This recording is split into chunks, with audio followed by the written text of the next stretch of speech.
Dahil New Year na guys, kailangan nating mag-cut din na mag-trim ng bermuda para maganda rin ang tubo sa susunod na taon.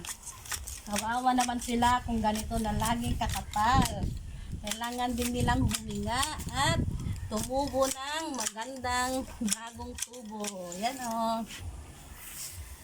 Pag tumubo ito guys, siguradong ang ganda-ganda. Green na naman. Kasi ngayon, ang daming brown na oh. Para hindi na sila makahinga guys oh. Kawawa naman ito.